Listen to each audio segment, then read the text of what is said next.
Hey, Doctor Who fans, welcome to the Big Blue Box podcast. My name's Gary. My name's Adam. And welcome to episode 334. One day, I shall come back. Yes, I shall come back. Until then, there must be no regrets, no tears, no anxieties. Just go forward in all your beliefs and prove to me that I am not mistaken in mine. Our lives are different to anybody else's. That's the exciting thing. Nobody in the universe can do what we're doing. I've reversed the polarity of the neutron flow, so the TARDIS should be free of the force field now. You may be a doctor, but I'm the doctor. The definite article, you might say. The trouble with time travel is, one never seems to find the time. Change, my dear, and it seems not a moment too soon. Unlimited rice pudding, etc., etc. I am the doctor! For now, for this moment, I am the doctor again. The ground beneath our feet is spinning at 1,000 miles an hour. And the entire planet is hurtling around the sun at 67,000 miles an hour, and I can feel it. We're falling through space, you and me. People assume that time is a strict progression of cause to effect, but actually, from a non-linear, non-subjective viewpoint, it's more like a big ball of wibbly-wobbly, timey-wimey stuff. I could be a curator. I'd be great at curating. I'd be the great curator. I could retire and do that. I'm the doctor. I've lived for over 2,000 years, and not all of them were good. I've made many mistakes, and it's about time that I did something about that. Bit of adrenaline, dash of outrage, and a hint of panic knitted my brain back together. I know exactly who I am. I'm the Doctor. Sorting out fair play throughout the universe.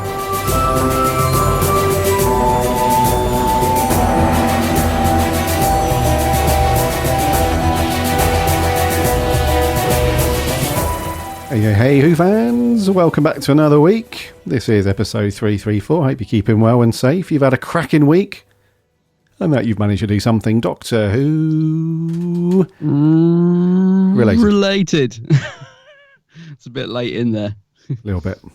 I was moving my mic really carefully so it didn't switch off again, and it threw me. Penultimate episode for review this week. Can you believe it? It's only 6 eps, isn't it? I know, mate, but literally it feels like yesterday I was sitting down, we're getting the projector set up to watch episode 1, and I was like, yeah. And now we're at the end already. Well, pretty much at the end. Yeah, it's crazy. Now look. Yeah. Now look at it. Yeah. There's a heck of a lot to tie up this week. Oh. I can't stop thinking about it. I'm really looking forward to seeing how this plays out. But blimmin' heck. No Chibbers, pressure. What have you? Yeah. He's really like just imagine him walking down the road with all this baggage. He's like, all right, I've gotta get this to the end. How is he gonna do it, mate? Honestly. Yeah. The execs at the BBC are like, are you sure about this, Chris? Because we're fans as well, some of us, and we've watched it, and it seems like you've left an awful lot untied still. You're gonna be able to sort this out, mate. Just watch this. He's got it, surely. Well, we'll see. There's a writing mechanism called the reset button, chaps. Oh, no, don't. That would be the wow. Yeah. It's only 6 episodes. Button. Can you imagine if they just dump this on iPlayer? Like they do with a lot of series these days on Netflix. You just dump the whole lot on and you binge watch it. Can you imagine that? We all hit it in one day. Yeah. And it might have been, I don't know. I don't know. Could you watch 6 of these in a go? I probably could. Brand new anyway. Say, for example, if they did that, it's like, yeah, here all 6 eps landing on iPlayer in one day. Probably would do. Do you know, it's just occurred to me, actually, you saying that.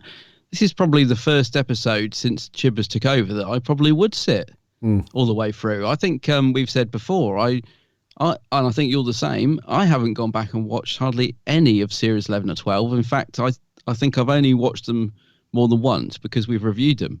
I never ever like having the inclination to go back and watch those series at all. Not even the episodes I thought were half decent. I never feel like watching them. And yet this series, despite many flaws, there is something about it that's kept me intrigued, and I'm enjoying it. And well, we'll see how it finishes up. Hopefully, it'll be good. But yeah, I would happily go back and watch even episodes like episode 3, which was a complete mind melter. Even that, I think I would go back and watch it. And there's something's clicked, isn't it? This series that's definitely worked better. It's we'll find out. Value. Well, later. yeah, it could all time next week. It could all be. It will either be a positive, or it will have all gone wrong. It's going to be one or the other, isn't it? Yeah, I still think that a lot of this is going to carry over into these other specials into next year, dude. Definitely. I think so too. I think so, which might not be a bad thing because. Otherwise, if we've still got these 3 specials and you've kind of tied everything up in this one series, then those 3 specials, I don't know, are they just like little dregs that were just, little breadcrumbs thrown at us to tide us over to the 60th? I don't know. I suppose it needs something to link it all in and carry it on. Otherwise, what was the point of staying and doing 3 more sort of thing? Exactly, yeah. Unless at the end of episode 6, the Doctor's going to wake up in the TARDIS in Capaldi's clothes after banging her head. She'll be like, that was a crazy dream I've just had. Bit like Dallas. Dream. Yeah. It's going to, Yaz is going to wake up and open the shower door, and Jodie's going to be in there and be like, you look like you just saw a ghost. Yeah. It's like, so it could be a Dallas moment. I hope not. That'd be. Imagine. If he does the reset thing, mate, I think that's probably the worst. That's probably the worst scenario. That would be the laziest after all of this. I don't think he can't do that. That would be. Well, we'll 5 see. minutes before the end of the episode. Yeah. Oh no! Imagine. Yeah, they'll be in the TARDIS and there'll be this weird sound, kind of like the cloister bell, but not, just weird. And they move towards it, and there's this massive red glowing button on the wall. The Doctor's like, with all the exposition, of course. Yeah. With this button will send us back in time by X amount. But there's a warning that comes with it. We're going to lose all of our memories of what's happened. Do we press it, yes or no? And then Dan trips over and falls on it, and it's done. It's done, out of the way. Yeah. Just as she's feeding bits of old cabbage into the flux capacitor on the console. Actually, that wouldn't look out of place on that console, would it? The flux capacitor. Can you imagine, dude, the crossover event? The DeLorean just smashes through the side of the TARDIS. Jesus Christ. Anyway, I haven't done anything Doctor Who related the last week, dude, other than watched Survivors of the Flux, our review episode, a couple of times. Other than that, it's been quite quiet for me, dude. But I know you've been out and about again, so hit us. What have you done? Yeah, I've been out and about. Another weekend, another convention. I went to the Fantom Event in Chiswick. Which we've spoken about many times. The very small little conventions, about 100 people in a tiny little hall in Chiswick. A really great day again. They're always so relaxed. And I met Sylvester McCoy and Sophie Aldred, who we've both met. I've met them many times, but the reason I went along to this one again is because Fantom, and this is all down to COVID, they've started doing these photo shoots with the TARDIS in between you, so it's like a socially distanced picture. They are the most gorgeous pictures to get. So I've kind of got hooked on trying to get as many Doctor Who people in this style of photo shoot because they're so good. I was showing it to my mum at the weekend and saying to her, like, you compare that photo, which looks amazing, which cost me £10 with like Sophie Aldred or whoever it is, Peter Purvis, Sylvester McCoy. Compare that lovely photo. They give you the digital copy for free, and you don't have to wait months. It's there the next day. Digital copy for free.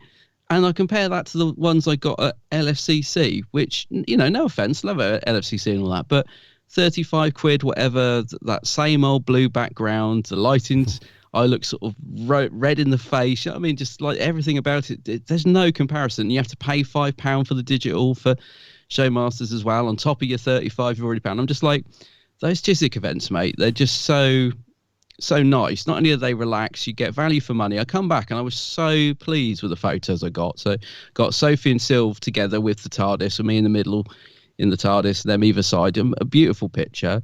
Met Peter Purvis, got a picture with him. Who else was there that day? Those were the only ones I met, because I, as I said, was trying to keep it, the old cash. Been spending quite a bit recently. So, but yeah, just such a good day. And The only other thing I've got is this weekend I've got City of Death coming up at the BFI, which I'm really excited about. Nice. Yeah. Yeah, another BFI screening. Obviously, this will be the last one this year, so going to make the most of that, which does mean I'm going to be missing the finale because I'm doing the Quiz of Rassilon after it, straight after the screening. So it's going to be a full-on day, and I thought, well, it does mean I'm not going to get home in time for the finale, so I'm going to have to stay. I hope I don't do what normally happens is I have a few drinks and then stay and then open Twitter on the train on the way home, and I hope I've got to try and be restrained because I would imagine there's going to be a few surprises thrown in surely this week. So yeah, I've got to try and avoid that. Got to show some self-restraint, I think, on that one, dude. Yeah, it kind of goes out the window after a few drinks. So, and then the other thing I don't want to do is watch Doctor Who drunk again. If it's going to be as complicated as some weeks, I think I need to be fully coherent. So yeah. Agree, but then again, there's that thing of I'm bound to want to watch it as soon as I get in. So I don't know. Might be another drunken first watch and then a sober rewatch before we record. We'll see. Yeah, you'd have to have at least one sober watch through. Oh, I always do. I mean, I've rewatched Survivors of the Flux last night, ready for today. So yeah, any episode, I always like to give it a couple of watches anyway. Especially this series, I think this is more than ever has needed at least 2 watches to really get your head around what's going on. Maybe even 3 or 4. So yeah, agreed.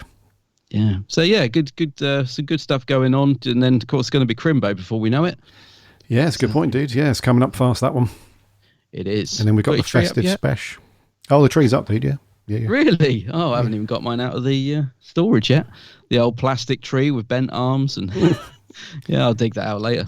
Yeah, the tree's always up, ready for the 1st of December, dude. Without fail.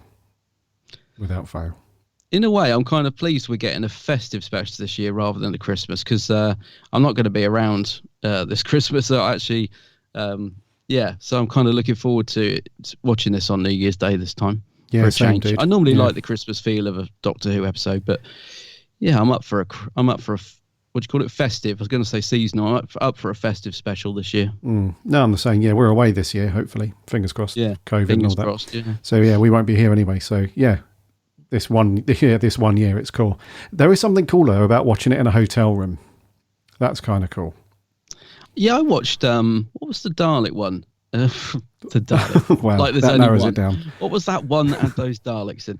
It was the Dalek one where the woman had the Dalek squid on her back, whatever that was called. Oh, yeah. I watched that in a hotel room because we were on our way somewhere. We were away. And I watched Capaldi's last one, where he regenerated into Jodie, Once Upon a Time. Mm-hmm. I watched that in a hotel room in, Shanghai. So, yeah, I think so I've watched a couple in a hotel room. I know what you mean. It's kind of like, feels kind of cool watching some Doctor Who when you're on holiday, doesn't it? Yeah, like we've brought a little bit of Blighty with you, I guess, is the best way to think about it. But there is one downside though to watching Doctor Who in North America. On 2 occasions, actually no, 3 occasions, twice in Canada, once in America, I've watched Doctor Who, and the bloody adverts, mate. I mean, we are fortunate. So here in the UK, anyone that doesn't know, on the BBC, it's funded via the licence payer.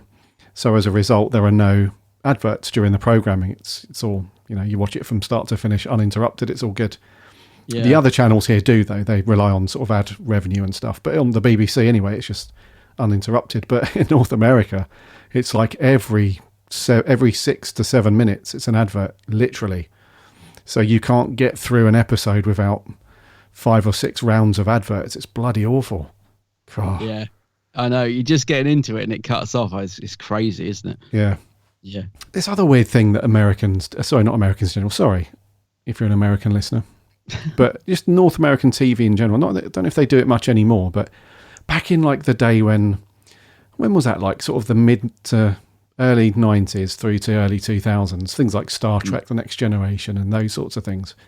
It was really weird that it didn't transpire here in the UK, but they used to do a minute's worth of footage and then go to an advert straight away. Like it was 1 minute and that was it. And then you had a round of adverts and then the intro theme would kick in. So like the Next Generation example, in the UK we didn't have it. We just had Picard talking to Riker for a minute, and then the theme would kick in. He's like, oh, that's weird. But I don't know if they do it anymore, but it's structured literally around the ad blocks. Very strange. Yeah. Yeah, because it really, like, the flow of the whole episode is gone then, isn't it? Yeah. So I've experienced that. I know exactly what you're talking about. Yeah. Thank God for Netflix then. Disney Plus and that sort of thing. You can just do what you want. Yeah. Exactly. Anyway, before we get on to some chat around viewing ratings and stuff like that, and obviously our review, just to let you know that a new episode of our podcast drops every single Friday. So make sure you follow us on whatever podcast app you listen to your podcasts on. If this is the first time that you're joining us, then welcome. If you're coming back, one of the old grizzled ancients, then welcome back. Just very quickly, thank you so much. We had a whole raft of people tweeting us last night, because every year Spotify do this thing called Spotify Wrapped, where they give you a summary of all your listening habits and stuff over the year. And we had so many people that posted screenshots to say the Big Blue Box podcast was our most listened podcast, all the episodes and thousands of minutes, everything. So that's really, really appreciated. So thank you so much. If you are a long time listener, or like I said, if you've just found us, then that's very cool. Welcome. Yeah. But do make sure you follow us though on whatever podcast app. So Apple, Spotify, Stitcher, Google, Amazon, all of those things. Make sure you follow us on there. We have a website too that has all of the episodes for free over there, plus all the reviews and articles from our writing team. It's www.bigblueboxpodcast.co.uk. And on there, you can link off to the socials too. We're on Twitter, Instagram and Facebook. Come and give us a like and a follow. We chat Doctor Who throughout the week, and we have a free Discord server as well. So hop over there and chat some more Doctor Who with other cool Who fans. And also, remember to check out my co-host channel over on YouTube. It is The Geek's Handbag. Geek's Handbag, yes. I'm going to be working on a new video this afternoon after we record this, looking at the new Doctor Who calendars. Yeah. So, I don't know when it'll be up, but very soon. I want to get that video out soon. So, yeah. But while I'm doing that, there's billions of videos on there for you to go and enjoy. So go and have a look at that. There is loads, yeah. And Adam's on the socials too, under the same name, The Geek's Handbag. So go and give him a like and a follow, because he's a bit chatty on the old socials too, which is good. That is me, yeah. A bit of a natter, a bit of a gas bag. Those calendars better be good, mate. I'll be honest with you. The last 2 years, they've been dreadful. I've skipped them. Really? Yes, they are. I don't know, because I have a feeling that... I think you'll like them. I don't know. We'll see. Your taste differs to mine on these sort of things. Yeah. But I think you'll like them. I'm not sure. There are a few. I've already noticed there's a few slight errors, like the wrong Davros with, like they've put the modern Davros with the fourth Doctor. For heaven's sake. The sort of thing that is just a deal breaker when buying these calendars. But no, I have to say, I like them this year. They're very colourful. If you want a bit of colour in your room, and I'm looking at your room now, actually, it could do with a bit of colour. No. Blimmin' heck, I've never really noticed before. Your room's like Darth Vader's, I don't know, throne. You just need that big seat in there, and it's all black. It's not black. It's a nice grey, sort of charcoaly grey colour. It's very cool. Is there any colour in there? I've never really noticed this before, but your whole room is grey. Yeah, I like it. Is there any colour in there? Well, yeah, I need to. Well, actually, it's a good point. I do need to get my. I've got so many. A big rainbow on that back wall, a big flux rainbow. Well, do you know what it is, dude? I've got so much artwork and art prints and stuff that I need to get framed and up on the wall. I've only got a few bits. You can't see them because they're on the wall this side, but yeah, that is a good point. I wanted to get that sorted in the new year, but yeah, because you've got a massive space behind you, wall that needs a print on it. Yeah. I've never noticed this before. We've been recording for years in the same room, and I've only just noticed that you have got some cool figures behind you. I'll give you that, because I'm trying to describe this to you listeners, because obviously you can't see it. But Gary's in a grey room with a black shelf, and then on that shelf he's got loads of Star Wars figures. I can't see any Doctor Who because he's obviously a bit of a traitor, but I can see lots of cool Star Wars figures and what looks like a BTS Funko Pop, but I'm sure it's not. What's that Funko Pop I can see? It's not BTS, is it? BTS? No, I know it's not. Is it Rick and Morty? I don't know what one you're looking at, dude. Well, I can only see one. That one. Oh, Princess Leia, you mean? From Princess Leia. Empire Strikes Back. Yeah. Oh, wicked.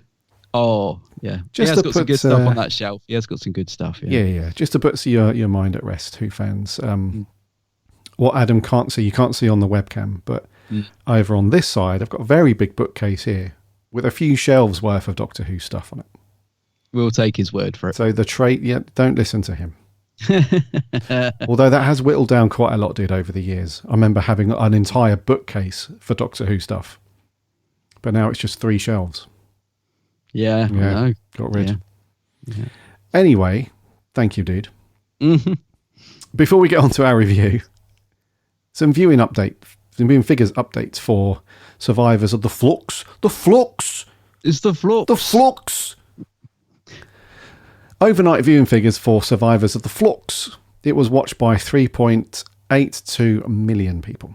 Ooh. So that's actually up from the previous week. Yeah, God, it's nice to see. I know it's only a small percentage, but it's nice to see it going up for a change, isn't it? Yeah, which is pretty good. Yeah. The top result, as expected, was Strictly Come Dancing. No. On the Beeb also. That had just shy of 9 mil watching that one. And then we've got some consolidated figures for the one before that. So Village of the Angels. The consolidated number for that one is 4.55 million viewers. Mm. And that one is now the lowest 7-day consolidated rating since the show came back in 2005. Oh, right. But also they try to, find the silver lining or put some positivity on it. So they say that in terms of the chart positioning, Doctor Who is still performing very well. Apparently it's the 8th most watched programme on BBC television for that week. Okay. Which is not too bad. And then some AI scores for Survivors of the Flux. That one came in at 77. Is that good or bad? It's not bad. It's not great. It's not bad either. Yeah. Yes. So with one more ep to land, 77 seems to be sort of the average for the series as well. Yeah, I was going to say, because it's 77 sounds high. Don't you think, 77? But I think that's still like one of the lowest AI scores that Doctor Who's got. So it's it feels like a bit of a double-edged sword, that, doesn't it? But yes. Yeah. Village of the Angels had a score of 79, which was pretty strong. But the other ones have been around sort of 76, 77, that kind of area. Yeah. Once Upon a Time was 75. So it's those ones that have sort of brought it down, the average score a little bit, but 75, not too bad. So I think this has been par for the course, dude, for Series 13. Not great, not terrible either. Fairly middle of the road, I suppose. Yes. Rightio, let's do this. What are we reviewing this week, my good friend? So we're on to part 5, and it's called Survivors of the Flux. These are primal forces of evil that we're dealing with. Some forces I don't even understand yet. I think I'm at risk. Events like the Flux create ripples through time. It will have been foreseen somewhere by some smart people. You need to figure out that date and help the Earth. Pattern optimization in progress. We've been in this decade for 3 years now. Do you think we'll ever get back? Governor's the Tulipari fleet. Earth's shield is now breachable. How you expect to protect this pitiful race, I do not know. You seem remarkably proficient at this, Miss Khan. There's no use being squeamish. We've got the future to save. Can you feel the tide force growing? It's working, just as we planned. Yes. Okay, so Chapter 5 then. Survivors of the Flux. It was popped out on the 28th of November. It was written by the Chibbers. It was directed by Azure Salim. Stars the trio of the TARDIS fam, as we've come to expect for this series, and the synopsis is short and sweet. As the forces of evil mass, the Dr. Yaz and Dan face perilous journeys and seemingly insurmountable obstacles in their quest for survival. That's just BS, that synopsis, isn't it? Pretty much. Could you get any more generic? For the officials, generic, come though, on. haven't they? I know. Come on, BBC. As official synopsis, that's like, basically our stars are in trouble. Will they survive, yes or no? What do you think? Thanks for that. A little bit more detail then. You guys probably know this, but, So at the end, the Doctor was transported to this strange craft, which turns out to be a division. It's not the Division anymore, is it? It's just Division. It's Division. Yeah, the spacecraft, and the Doctor encounters this person that we saw in the previous couple of episodes, Orsock, who turns out to be somebody else. And at the same time, Dan Yaz and Eustachius. Is it Eustachius? I think that's the correct full name. Is it Eustachius? Jericho. Those guys are back in 1904, and they're trying to make their way through time, basically. And they're sort of evading, assassins and conspiracy theories and all that stuff. And they end up in Nepal, where they go and find this holy man. And it turns out they need to get Carvanista back and go and do that. They try and contact him, but very humorously, he's like, well, I don't have time travel, do I? So I can't get to you. So they're stuck where they are for now. And talking of Carvanista, he ends up having a bit of a ruck with Belle. She steals one of the Luparian ships. It breaks the shield around the Earth and so on. And then we have some other stuff going on. I was going to say a swear word then. Let's throw some more stuff in. Yeah, let's just pile it on. We've got the Grand Serpent dude who's helping to set up UNIT in its sort of early form, and then over the decades he doesn't age, obviously, and people start to clock on, but it turns out he's had them quote unquote dealt with, and the only person that does know what's going on is Kate Stewart, who's back, and she realizes what's going on, and she's up for a scrap as always. While all this is going on, the Centaurans are back for another second invasion, and it turns out the Grand Serpent is kind of helping them to do that. And on top of that, we have Swarm and Azure. They pop up at the end to invoke what looks to be their grand plan. So, dude, what do you reckon? God, it's all going on, isn't it? I don't know where to begin. I honestly don't. I feel like this episode, Chris Chibnall was walking down the road. He'd got the script in his hand. He's tripped over. The pages have gone everywhere. He's managed to scrabble them back together, almost put them back in order, maybe lost the odd page here and there, but it's fine. It was one of those episodes. It was just, again, a bit like episode 3, all over the place. There was loads going on, but nothing really happening. It's such an odd episode. And to be honest, it's pretty, if you analyze it, it's fairly badly plotted, the way it unfolds and the way it's written. But to cut to the chase, even though I think there's a lot of issues with this episode, I actually really enjoyed it for the most part. There are a lot of issues with it, but I don't know. I enjoyed it on a first watch. It felt a bit filler to me. As I said, it felt like, there's lots of moving around from location to location, but I was about halfway through thinking, yeah, but come on, the story wasn't actually progressing despite all this stuff going on. That's what I mean. So it does feel a little bit filler in that sense. But watching it again last night, the stuff that's in there, if I don't think too hard about it, I quite like this episode. Like I like the stuff going on with the Grand Serpent. I think, I'm really intrigued by his character, and I did think after watching this on Sunday night, is he the master? The thing that made me think that is because of the snake. It reminds me of the snake in the TV movie, the Eric Roberts master. It kind of has that feel about it. So I am starting to wonder if he's the master or something like that. I liked sort of the fact that we're seeing UNIT again. I'd actually forgotten that Kate Stewart was in it, because she's only really comes in it right at the end, doesn't she? And I like the fact we got a mention of Osgood. But yeah, as I said, if you start to delve under the layer of this episode, it does start to buckle under its own weight. So, I mean, even the UNIT stuff, which I liked, the thing with him having the meeting with that guy who he kills in the car and all that stuff, and the TARDIS being in the room of UNIT. Oh yeah, we found that. And the brig, we heard his voice. Oh, they put the brig in there. That's all cool. It's all good on the top surface, but if you start to delve under it, it does start to fall apart a little bit, unfortunately. I mean, like the whole UNIT thing. I mean, there's been massive discussion on Twitter this week about the fact that, I mean, the UNIT timeline is messed up anyway. I think you kind of have to have a little bit of leeway with that, because it has been for ages, but somehow Chris Chibnall's managed to make it even more complicated by I think his intention was good by putting the brig in there and saying, "Oh, that's our new corporal." It again just creates so many problems because it doesn't work in the whole timeline. How can he be a corporal in that year and then brigadier only so many years later? You know, the whole thing. It's just, if you start to look too deep, it just falls apart. And obviously, we've got the stuff with the Doctor and Mummy. Tactuin, you know, she's back. That big reveal. I think we both thought she was going to be like the White Guardian or something, didn't we? Yeah, we had a thought that could be something. Was there a gasp when she revealed she was Tactuin? I must admit, I was like, oh yeah, I should have seen that coming a mile off actually, but I'll admit I didn't. But yeah, I was a bit like, oh right, she's back.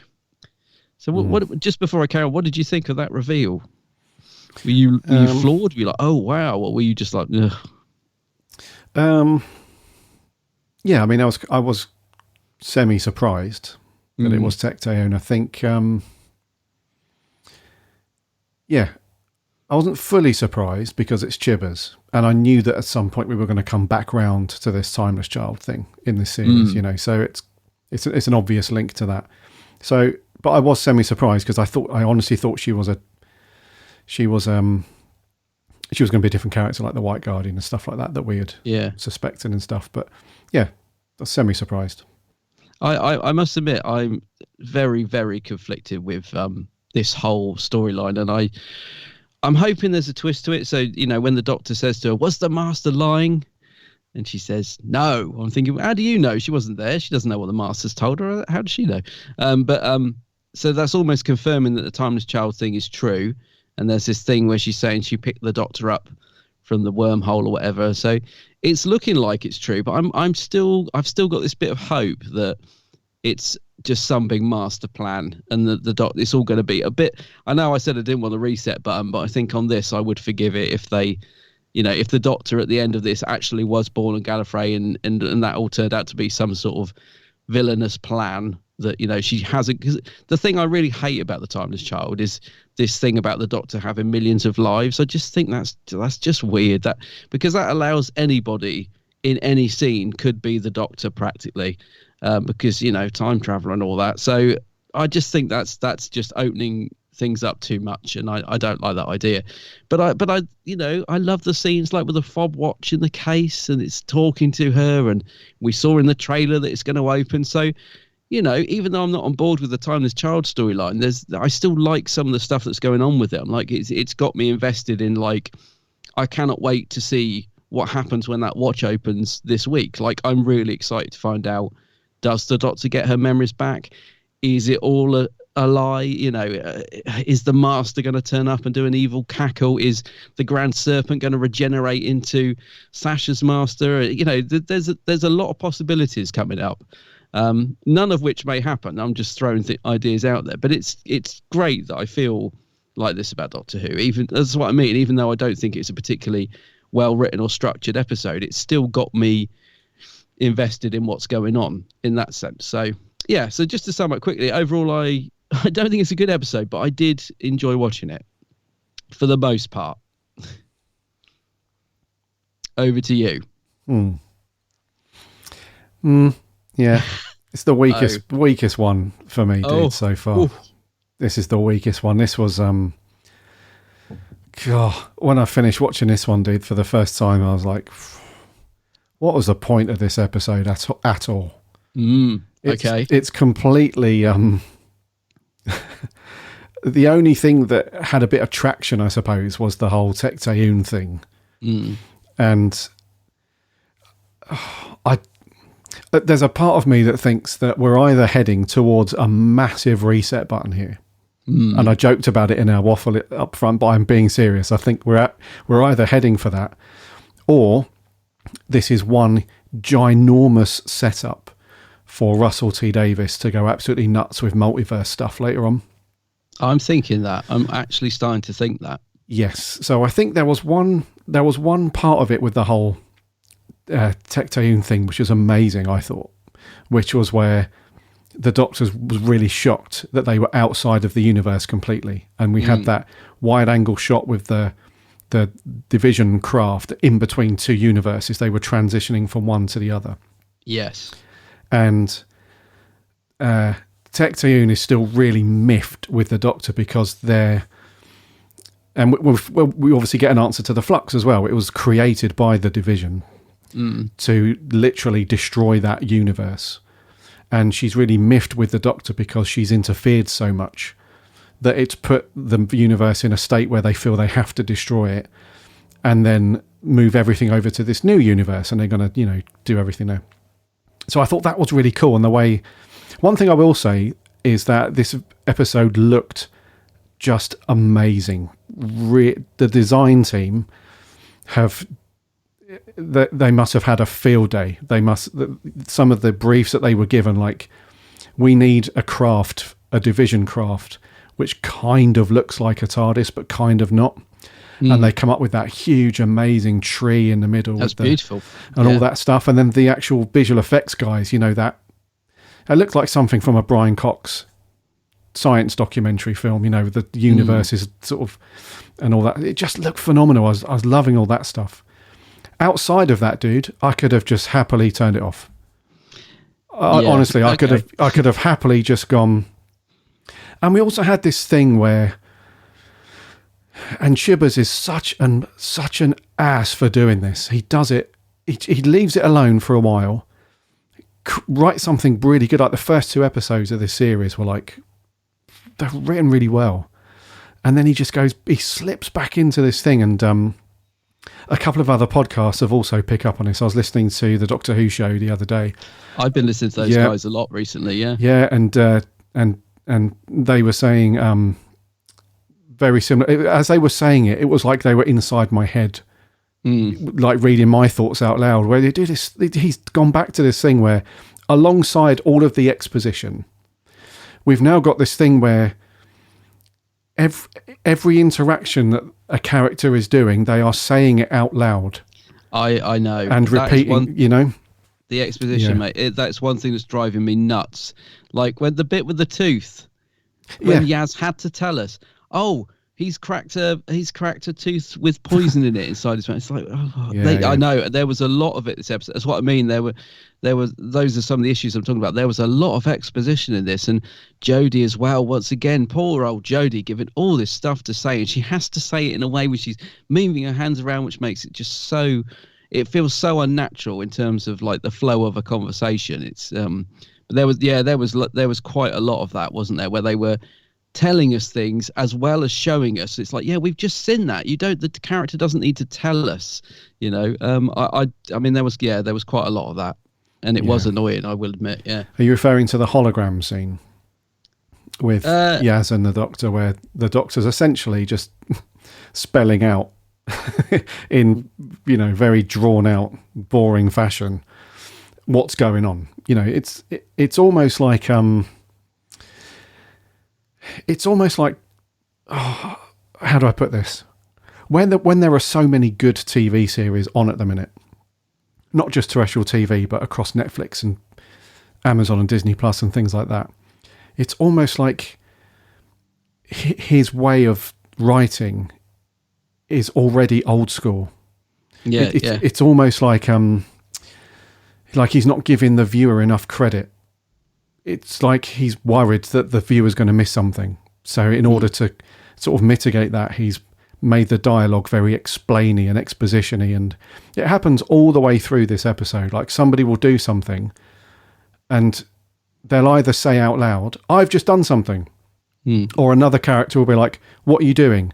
"Oh, thank you for asking. I'm glad you asked me that." The viewer's probably thinking the same thing. So what I've done is, it's that kind of way of writing, and it just gets bloody frustrating after a while, because it's like, look, Chris, we get it, right? We absolutely get what's going on. You don't have to, it's not paint by numbers.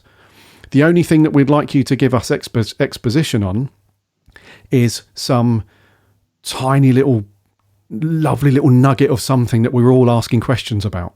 If you want to circle back to that as we get into the root of that, then give us a bit of exposition, then fine, that's great. But we just don't need it on everything. So, dude, for that reason alone, this is like, I'm really, really struggling to rate this above a 3 at the minute. Oh my God. Because, wow, I didn't realise it was that low. Because, dude, and also, like you said, to pick up on your point when you were summarising, it's like, just what exactly did happen in this episode, other than Dazian and what's his face? Jericho. Dr. Jericho. Professor Jericho. Yeah. Other than that, with those guys pottering around and the reveal of Orsok as being Tecteun, what actually happened? That's what I mean. It's one of those episodes where, you got loads going on, but nothing is actually happening or progressing. That's exactly what I meant. That's why I felt it was filler, because nothing actually. We don't go from where we start on the episode to where we end. We don't actually go very far at all, if anywhere. We're still in the same place, really. Yeah, and I can't really warm to Jodie in this one much either. Like I have done in the previous episodes. It was like I felt like she'd kind of turned a corner a little bit with her performance. We've said that she's been actually pretty good, really good, in fact, in some places. But now I get the feeling, because she's had to deal with all this crap in the script, that she's now sort of gone back a couple of steps. Yeah. The only couple of scenes where I thought she was okay was when she's dealing with Tecteun and she's visibly angry about stuff, and she's trying to get to the bottom of that. And so the face-off between those two, actually, between Jodie Whittaker and Barbara Flynn, they were actually not too bad when they were going through Tecteun's anger at the Doctor and having to create the Flux in the first place and collapse that universe, and then the Doctor's annoyance and anger back at her by saying, because we get that bit of history lesson, don't we, where it's like, we found you by the wormhole, we saved you, sort of thing. And the Doctor's like, well, how do you know that? How do you know that I wasn't going the other way? How do you know that I wasn't about to be collected? I wasn't just plopped through this wormhole for you to pick me up. Maybe it was the other way around. Maybe I was waiting there to go back through the wormhole with, whoever, family, whatever. So she's really perturbed by that as well. And it all kind of gets squashed anyway, because Swarm turns up with Azure, and those two are just brilliant. But they just weren't in it enough, the brilliant performances from those guys, they just weren't in it enough. So nothing's happened, dude. We got a bit of a history lesson. We've got an amazing Ood back. Love those guys. Yeah, love an Ood. And then this Grand Serpent thing with Unit, which just creates its own problems, because like we've said jokingly earlier, but now it's a serious thing, that Chris has just layered on so much crap to try and resolve in one more episode, potentially, some of it anyway, that we have all this Unit stuff that contradicts all the other Unit stuff that came before it. And the Brigadier stuff, where we had it with when the Brig turned into a bloody Cyberman before. Oh, don't. Painful. It's just painful like memories. The Brig is one of those monarchs of Doctor Who history. And with respect, you don't F with it. It's like he's laid the foundation for all of the brilliant Unit stuff that's now should be amazing to include. It's like one of those privileged things where it's like, oh, amazing, we're going to have Unit in this episode. It's going to be amazing. But now it's like, oh God, what have they done with Unit now? Or what have they done with the Briggs character now? I'm ranting, I'm sorry, dude, but... No, go for it. I mean, I was going to say, I've been listening a lot to the Doctor Who show podcast as well, and they made a good point about the scene with Kate and the Grand Serpent when she confronts him, and then the next scene, she's just gone, she's off home. It's like, she just found out there's an alien infiltrated Unit for all these years, but she doesn't do anything about it. She just goes home, and obviously it's all going to kick off later, but it is stuff like that which is quite strange in terms of a writing and the plotting of a story. Like, it just cut, that scene is just there to add a bit of drama, and then it finishes. There's no sort of conclusion to it or realism to it. The thing with Jodie, mate, and last week I thought she kind of ruined what I thought was a really good episode with her performance, or the way she's written, whichever way you want to look at it. She just irritated me in last week's episode, even though I liked it. So this week, I think I've put my finger on it slightly, is that I kind of know, I didn't mind her this week. I thought the stuff with Tecteun was quite good, the confrontation. But the thing is with Jodie is that she never surprises me. I know exactly what I'm going to get from Jodie week after week, and nothing has really changed since she took the role on. It's out of breath acting, it's exposition, it's moving around her hands, it's bending. She does this thing where she cranes her neck in and taunts, you know, like whoever she's talking to, like the angel, she'll crank her neck in and like give it some abuse. And there's nothing. I never get a moment from her where I'm like, wow, that was cool. That's the Doctor putting her stamp on things. That's the Doctor putting her foot down. So that's, I think, what it is I just think she, you know, she's got her. There's a lot of people out there that love her Doctor. You know, she is their Doctor sort of thing, which is great. And every Doctor has their fans. But for me, yeah, I think that's why she falls flat. There's no surprise. There's no sort of wow moment from her ever, I find. So even in an episode like this, where I thought she was fine, she's kind of like coasting along, you know. She's just there. She doesn't stand out as the Doctor to me. Like, I think the scenes with her and Tecteun, you know, that's quite a big revelation. The Doctor should be really losing her, you know what, you know, she should really be going for it. If you can, no, actually, I was going to say, if you can imagine sort of like Capaldi in that scene, or even, you know, McGann, they would be absolutely putting down, I think, just the performance side of things. They'd be nailing it. And that's probably unfair, because I don't want to bash one Doctor by using another. So I'm sorry to do that, but I hope you get the point I'm making. Like, because the reason I say that is because that's what I'm thinking in my head. I'm thinking, God, imagine. So like the Weeping Angel episode last week, which I liked, I was thinking, God, I'd love to have seen like Capaldi or the Eighth Doctor in that story. I think they would have been amazing. Whereas she just sort of coasts along, does the quirky sort of Doctor that she is, and it just doesn't work for me personally. You know what I mean? So yeah, I get what you mean about Jodie. I would just love her to surprise me one week with something in her performance that really stands out for me. You know, that really makes me go, cool, Jodie was on fire. Like this week, it just never happens for me.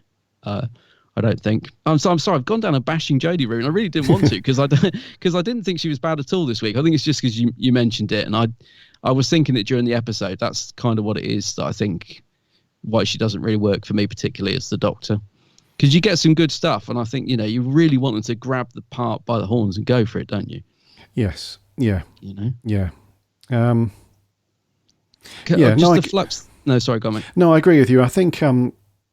It's always a bit of a dodgy road to go down, isn't it, when you start comparing, because and I didn't different circumstances. I know what you mean, but you do make a good point though. If we think back to The End of Time Part 2, there's a scene that scene where Wilf is in the radiation protective glass cabinet thing. If you think about David Tennant's performance in that bit where the realization drops, you know, when you hear the 3 knocks that Wilf's doing on the glass. And he's like, it had to be you. Yeah. You know, he's really sad and he's down and he's kind of, you know, he's just like, oh crap, this is how my Doctor dies, basically. Or, you know, ceases. And then he flips, you know, when he's screaming at the top of his lungs, like, so much more. And he's kicking the furniture and there's a bit of saliva that comes out of his mouth and he's red in the face. Yeah. That's the kind of stuff that I want Jodie to do. Like, she never loses it completely and just gives that surprise, like you were saying, that kind of surprise moment where you're like, whoa, Jodie Whittaker's had her Weetabix this morning. Like, there's no... She plays it safe. Yeah, she's always... Maybe not intentionally, but she's kind of... I don't know, I feel like there's something there. Like, there's a fire inside her somewhere. But the writing has never given her the opportunity to really... let it loose. So that scene with Tennant, even talking about it now, I've got goosebumps, and that chokes me because you just completely 100% buy into David Tennant as the Doctor feeling that way, and how he and the emotion and the anger that is on screen is like, I'd assumed that everyone on the set was just silent, shocked, like, whoa, he's like, this is amazing to watch. Whereas with Jodie, I feel like, especially in this one, with that realization, as you mentioned, where she's like, you know, I'm Tecteun and I'm the one that found you. And she's just come face to face with her mother, basically. Not her real mother, obviously, because that's Belle. But maybe, possibly, we don't know. But you know what I mean? It's quite a big moment, isn't it? But it didn't feel as big as it should have done, I don't think. No, and that's a huge criticism I have to lay at Chibbers' door, I'm afraid. I know there are many of them. Definitely, but because when we had the whole Timeless Child thing revealed to us with the Master doing all that stuff a while ago, he just left it alone for ages. It was like this massive canon busting, show changing thing. And then he just left it. It was like, well, is she the timeless child? What's going on? Nobody knows. And now we've got this other realization that actually the Master was telling the truth, and she is all. And even now, it's like, well, this is such a massive thing, but it still comes across as like, oh, okay, well, we'll talk about that later, shall we? For now, all right, Ood, what are you up to? You know what I mean? It's just like I don't know, just plodding along. There's no spike in like the emotion and the anger from the Doctor. You know, you thought she'd flipped out, like completely lost it. But I don't know. The only thing that she seemed to be really caring about was the fact that this universe was going to be destroyed.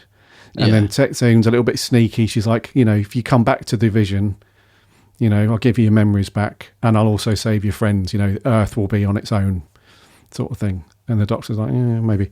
So yeah, the whole timeless child thing again just sort of goes under the radar a little bit. And I'm so intrigued to see where we go with that. I mean, I've got such mixed feelings on it as well. Like, you know, I've said it before. The more we delve into it, the more I don't like it. But as I said, Chibbers has thrown the grenade in. He may as well let it go off and do what he wants to do. But I am interested to see if there's any follow-up next week, or is this just going to be it? Is it just going to be left as a hanging thing? I don't know. Just that fob-bot being opened in the trailer has really got me. I'm thinking, but the thing is, I'm expecting answers, and I don't know if we're going to get them. That's the thing. Mate. And I think the problem is, if we don't, I think I'm going to be disappointed. But if we do, and it's all confirmed, the timeless child thing 100%, I think I'm still going to be disappointed. So I don't know that Chibbers can really win next week, in a sense. But what did you think of like all the traveling around? So we got a bit of a Indiana Jones type story, didn't we, with like Dan, Yaz, and Jericho, which was a bit weird, really. Again, this is what I mean about the plotting of the episode. We just kept cutting back to them, and 1 minute they're on a boat. Then they're up a mountain talking to a hermit, which was quite a fun scene. And then they're back on the boat, and I'm like, oh, God, they're really getting around. And then they're at the Great Wall of China. And I mean, that scene didn't make any sense to me at all, because they go to the Great Wall of China. Why did they have to go to the Great Wall of China to write that in the grass? Because it's a landmark at the time, isn't it? It's one of the great landmarks on Earth, I suppose. But Carbonista sees it, but he's like, I can't time travel, so what was the point of it? That's what I mean. That's sort of those parts of the story. At all. Yeah, there were some good interactions between Yaz and Dan and Jericho. They do make a cool little team to a degree. There was we saw it in the trailer beforehand when they're going up and down tied to the ropes, and Dan slams into the ground, and she's just like, oh yeah, just carrying on. You know, little funny things like that were okay. That's what I meant. I enjoyed those scenes, even though I was getting a bit like, well, I wasn't 100% sure what it was they were trying to do, to be honest with you. I couldn't work out what their mission was. I'm still not really 100% sure. I think they're just trying to get back and work out a way, like the time. I don't know. I'm not really sure what's going on. Well, what they're doing is the Doctor has left Yaz a message, which she's watching multiple times, it seems. Of course. So when we see her watching the hologram message, that isn't the first time she's watching it. She wants to see the Doctor's face, I think. But I think what the Doctor has tasked them with doing is saying, look, because of what's happened, there are going to be lots of other people who know what's going on, and they're going to want to take advantage of that. So the end of the world is going to be a lot more prevalent, I guess, than what it would have been beforehand. So your job is to try and track down when the end of the world is coming. And I think that's their mission. So they're going off to see various people, like the hermit being one of them, and so on. But wasn't the world like, so last week the world was sort of all crumbling and on the edge of, there was like a boundary to it and stuff. Now we seem to be back in. So what's happened to all that? Because that didn't seem to get mentioned at all. And what's happened to that little girl? Well, that was only because the angels had shifted that village out of time a little bit. So are they back in normal? I think they're back in, like normal. And they've just packed that girl off. She's probably in an orphanage somewhere. That's probably whoever. I don't know. Because I quite like them as a little team, you know, Jericho, Dan, and Yaz. Like you said, the scenes with them were quite fun. But the only downside of this, and I just wondered if you picked up on it, is I feel that I really like the character of Professor Jericho. I think he's a fun character to have in for a couple of episodes. He brings that sort of humour to it, and he seems like quite a rounded character. So I'm liking Jericho. The only downside is that I now feel like Dan has become the Graham of Series 12, where he's kind of been pushed into the background and only gets a couple of lines. So because I was loving Dan the start of the series, and I still like him, but he was great in the first couple of episodes, and he was fun, and his acting was good, and he was right at the forefront of he's right in the thick of the story. Now he's kind of been reduced to like the third wheel, quite literally, isn't he? He's like, gets the odd funny line, but he's mostly just in the background. Whatever. I mean, he had a couple of good moments, but yeah, I think Professor Jericho's slightly outshining him a bit at the minute in those scenes. You're right, I really dude. like him. Yeah, you're right. Yeah, because he can handle himself, and he's cool and he's intelligent. So he's like the perfect person to have on the team, sort of thing. And I liked him on the scene on the mountain with the hermit as well. Like he's just the face pulling of like the frustration of 3 words and all this sort of thing. I don't know. He's just quite a fun character, I think. Yeah. It's but the thing is, it's so difficult, dude, to not bash people when we've got thoughts like this, because I just think, Chibbers, have you not learnt your bloody lesson from the last? Well, that's what annoys me about That's what annoys me about the exposition. So that's why I get so annoyed about it. Like you were saying about earlier, has he not learned? Like that has been a problem since he took over as writer. Now, if it was me, I'd be thinking, oh yeah, I've got to find a way to show things on screen rather than I have to be honest. I mean, I'm not a writer, so I can't really say, but to me, it feels like a really lazy way of writing to just explain things. That instead of actually writing it properly. So, but that's one thing that's been consistent throughout the Chibnall era is the exposition, and the fact we're still getting so much of it in that style in this series, I think is that's why it frustrates me. I'm like, God, have you learned nothing? Have you you really haven't improved at all? In terms of that, yeah. And it's not like the fans are quiet. No, in voicing that opinion, and that's one of the common ones as well. It's all these researchers and people that do the stuff that feeds into, stuff moving forward. That's absolutely one of the things that would be consistently there is like, it's too much Sonic, it's too much exposition, blah, blah, blah. It's just like he just reads it and goes, don't worry about that. That's fine. And it's the same with the TARDIS thing. Like when you have, but we're going back to 3 companions. Essentially, Jericho is another companion at this point. Yeah. You immediately have to sidestep someone else. And unfortunately, that's poor Dan, who's been, like you said, has been brilliant in the first few eps. But now he's just been sidelines, he's supposed to be like this. And cool even his performance has become a bit flat, hasn't it? It's like, he was like the cool scouser that turned up and had that bants with Yaz about Sheffield and stuff. And they do have a little bit of that in this episode. There's that one little line, isn't there? Well, where she says, "Oh, are you from Liverpool, Dan? You never mentioned it." That bit. Yeah. He's like, "All right, Sheffield." Yeah, there was a couple of moments. I mean, there's quite a nice moment between him and Yaz when she's watching the hologram and she's clearly a bit upset, and he comes in and chats to her and is like, "Don't worry, we'll see her again." That was quite a nice moment. But what do you think of Yaz in this? She's just too whiny, dude. She's whiny still. Still too whiny. Still whiny, man. She's Yeah. I didn't mind her in this one. There's a couple of scenes where she's obviously not thinking about the Doctor, and she's like a couple of funny scenes with Dan, and but other than that, it's just exposition just pouring out of her mouth about everything, and then when she's thinking about the Doctor, she's moping again and she's whiny, and I've gone off Yaz, unfortunately, throughout most of this episode, and I know there's going to be a lot of Yaz fans that are like, "What are you talking about? She's been amazing." She has been okay, but she's got this constant sad face most of the time. She's I think I know what you're saying, because I was sort of rooting for Yaz very much in this series. I thought, she's finally going to get her time to shine, because it's her and the Doctor and Dan, and she should get more screen time and a bit more progression in the way she's written. But again, I am going to put this down to the writing and not necessarily Mandip's performance.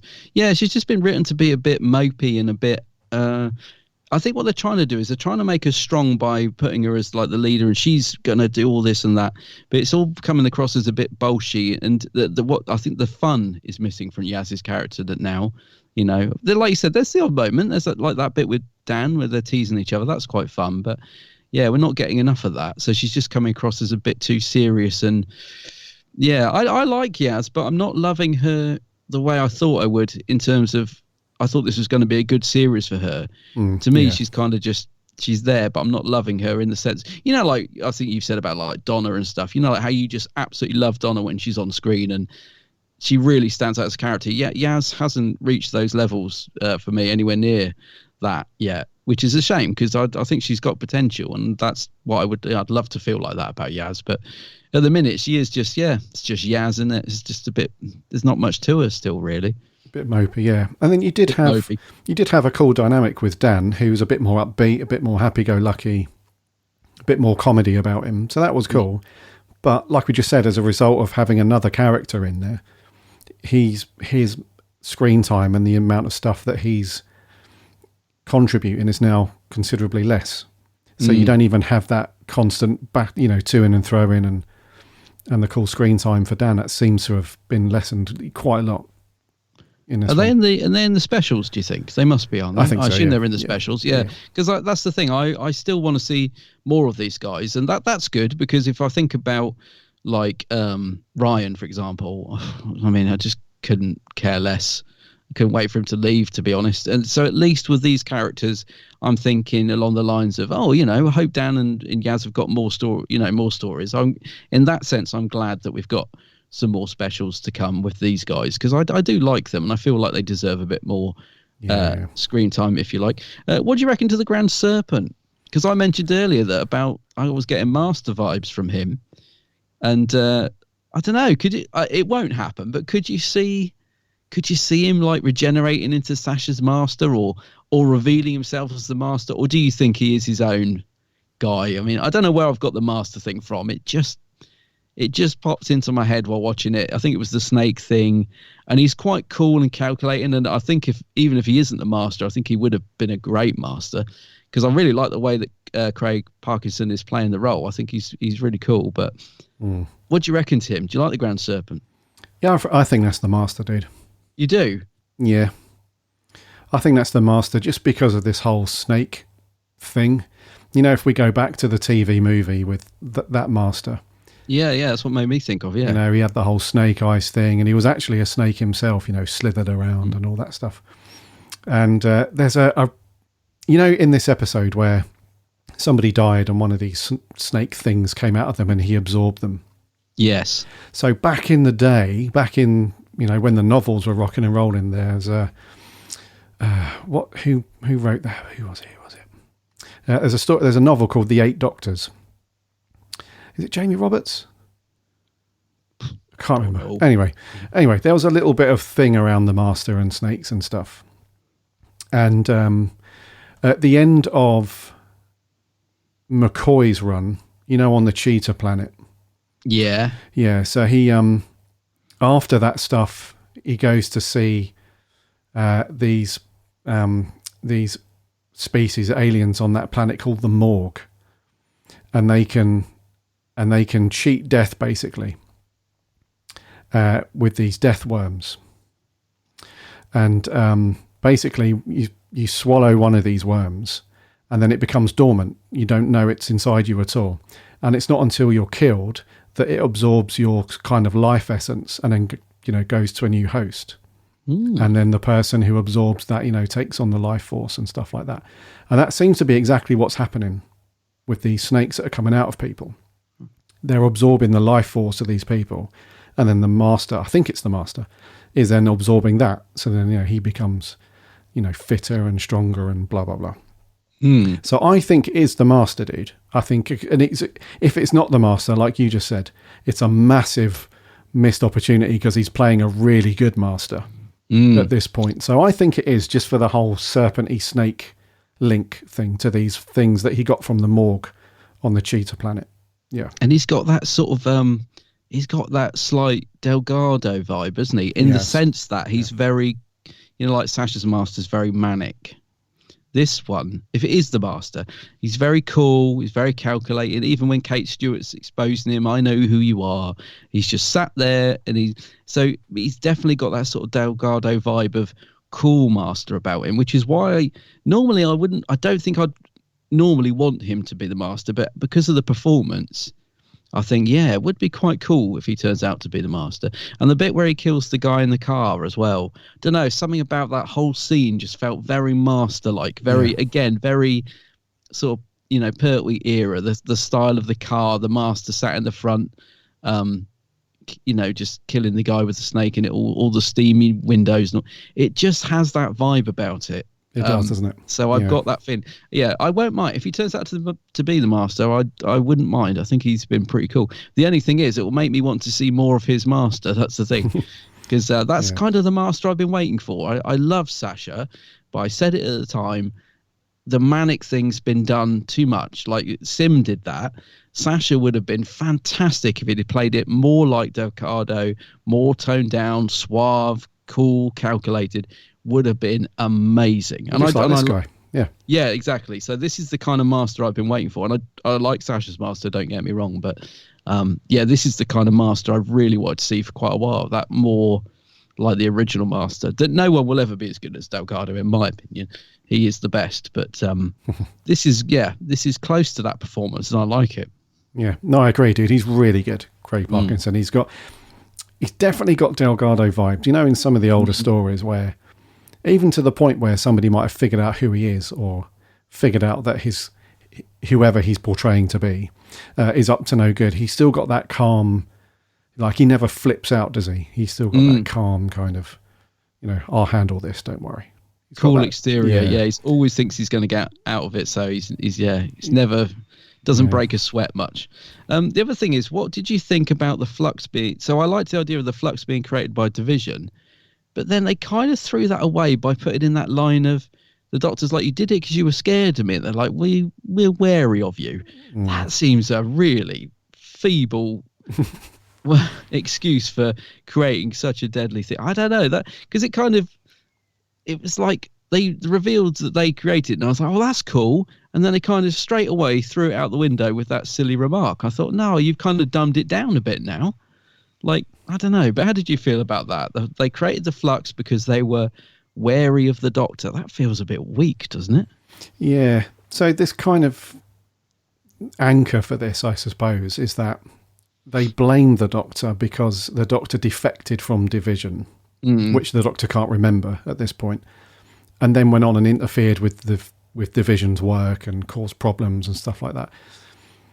But the thing is, nothing's really happened over the course of storytelling over the last 60 years that has made you think the consequences of this are sort of universe ending stuff. I mean, we've had, there's been a couple of big epic things like that, but in the main, it's mainly been like, oh, the Daleks have taken over a school, so we're going to stop them, and that's that done. If Division are sort of on looking and monitoring the Doctor and seeing what they're up to, it's really just a string of that sort of thing, is it? It's like, the most that's happened is like, stars, the galaxies are going out and planets have been shifted to other points in the galaxy and stuff like that. But then the Doctor's fixed it and everything's fine and all that. So there isn't anything really that, as Division, you'd think, right, we need to end the universe. So yeah, it does feel a bit weak. Because I imagine if the Doctor had completely flipped, and this is maybe something the Doctor can't remember, but if the Doctor completely flipped when they were aware of their involvement with Division and said, look, you guys are all evil and crazy, I'm going to do everything in my power to stop you, then maybe, yeah. Yes. But it doesn't feel like that's what's happened. No. It's a bit weak. It does feel, it just feels a bit anticlimactic. And what did you think of Jodie? Sorry, we say Jodie as if it's like the Doctor, sorry. What did you think of the resolution? Because she was out of the angel thing within the first couple of minutes of the episode. So that really amazing cliffhanger was resolved very quickly. I'm just going to say that I didn't mind that, actually. I felt like some people might have had a problem with it because it was just a bit of a nothing resolution. The reason I didn't mind it is because I thought there's only two ways they could go with it. They could either have a Doctor-like episode where she's probably manages to crack out of it at the end and all that, or you just get it out of the way and it's done. And I've got to be honest, I didn't mind that they did that, but I can imagine some people might have been a bit miffed by that quick resolution. But I just wonder what you thought.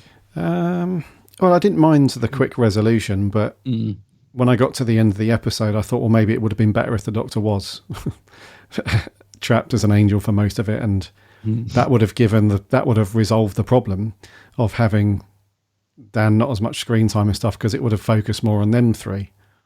Yeah, that would have been a thing, and then he could have involved Carvanista a bit more, and it would have been quite cool if if like the Doctor had been like an angel on the Tectuan ship for quite a while, just there in the background, like I've got the Doctor trapped, she's there as this stone angel of the Doctor for say even half the episode or whatever. That would have been quite cool, wouldn't it? Of like, oh my god, the Doctor's trapped on a spaceship as an angel. This is quite weird.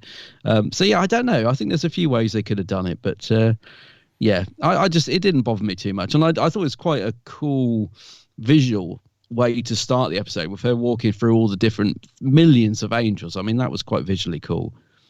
Oh, that was quite cool. Yeah, I liked all that stuff. That was creepy. Yeah, that's good stuff. Yeah, that was cool. What did you think to before we get on to that last bit with Swarm and Azure?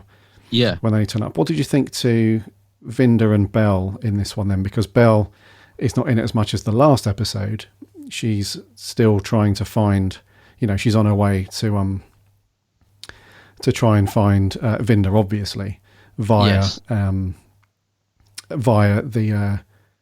the signal that the passenger left behind. So she's on her way to try and track that down. And then Vinda gets, he gets absorbed, doesn't he, by passenger, and then bumps into Diane. So this is another thing that Chibbers has got to, has got the opportunity to resolve and answer that question. But that seemed like another massive thing. It's like those two were almost about to find each other, or you felt like within this episode that they could have found each other.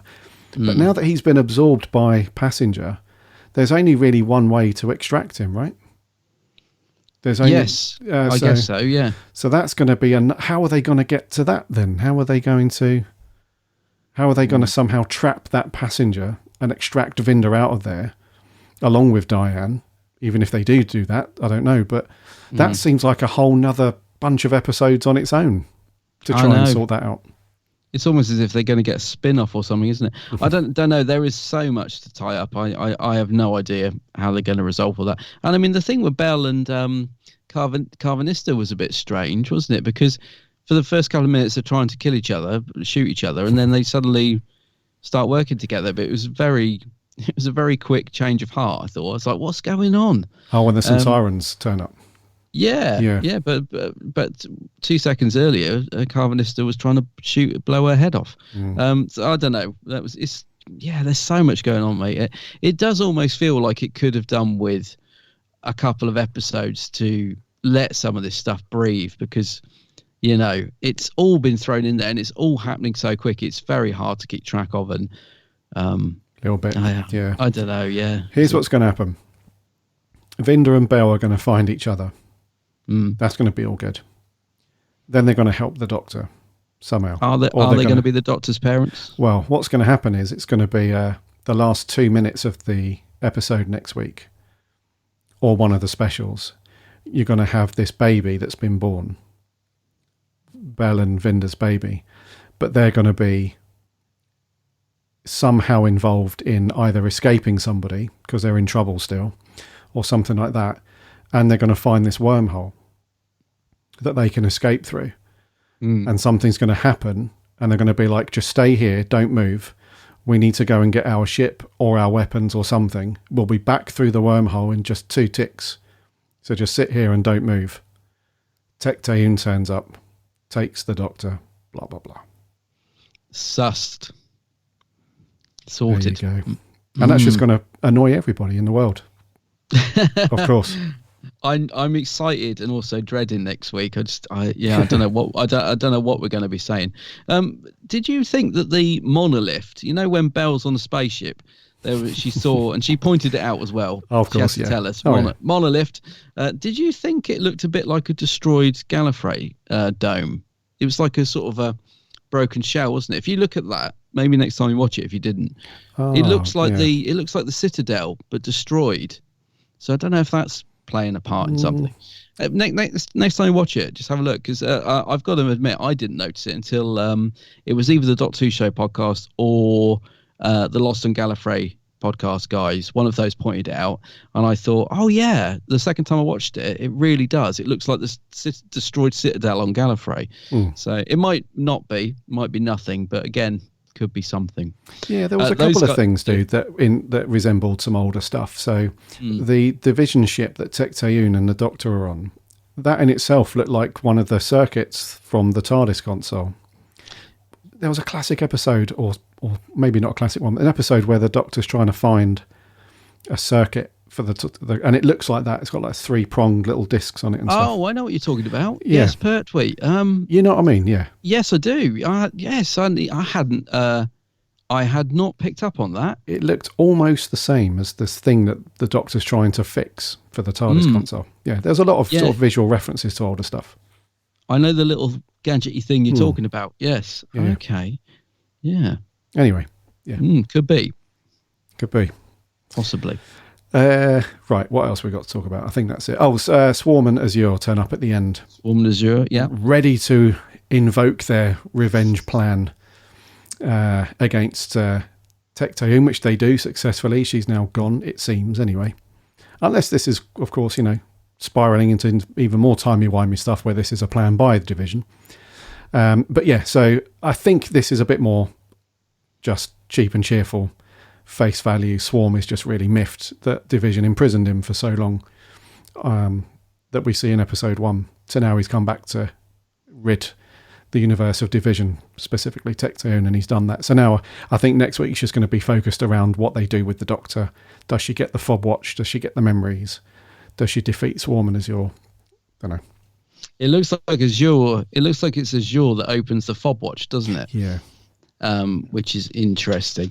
Yeah, I mean, it's those guys. Those guys are cool, aren't they? I mean, the best shoulder pads in the universe. So, no, it was good to see them turn up. I wasn't sure about the fact that they killed off Tecteun so easily. Because I don't know. Again, this comes back to what you're saying about should be a massive character. And is that the last we've seen of her? Is that her gone? Because that was a really quick way to just I've finished that storyline. Let's get rid of that character. I don't know. That seemed a bit too quick and easily done for me, so I didn't really like that. But yeah, I mean, I like those guys. I hope they're going to play a big part in the final. But they're going to have to fight for screen time, aren't they? What with them, the Grand Serpent, the Sontarans, the Cyberman, Daleks we saw in the trailer. I mean, flipping heck, Is it an hour long next week? Do we know? It is an hour long. It is an hour, right? It's an hour long. But yeah, all of those guys are going to have to fight for screen time, and they're such good characters. I hope they don't get lost in the mix. Yeah, true. But I have a feeling they might do. Yes. Lastly, dude, for me anyway, on my notes, I spoke about how visually amazing the episode looked. Yeah, it's very, very cool. And Segan's music was pretty sweet again this week. His music's been the best, I think, this series so far. Me anyway. Yes, I must admit I liked his music this week. There's a theme he played quite a lot with the Grand Serpent, this sort of very moody, foreboding theme, which I really liked. And it came, I think it was every time he was about to kill someone, this sort of theme come in, or maybe it was just after he'd killed them, this theme played, which I really liked. Yes, I agree with you. I think he's still doing his thing, but I think it's working a lot better with this series than it has, in previous series. I still don't know if I was to put on the soundtrack. I still don't know if it works as just a soundtrack album. But then it's not supposed to. I suppose it is. It's written for the program, and that's what it's for. But you know what I mean. I don't think it's going to be like when I put on the Series 4 soundtrack, and I'm like, oh, this is great stuff. I think if I was to put on the Series 13 soundtrack, could just play it as music, it's still that atmospheric stuff, isn't it? But I agree, it's working very well in this series. I'm liking what he's doing. No, I agree, dude. Yeah. And just lastly, it was cool to see Robert Bathurst in there as Farquhar, the dude that's setting up Unit.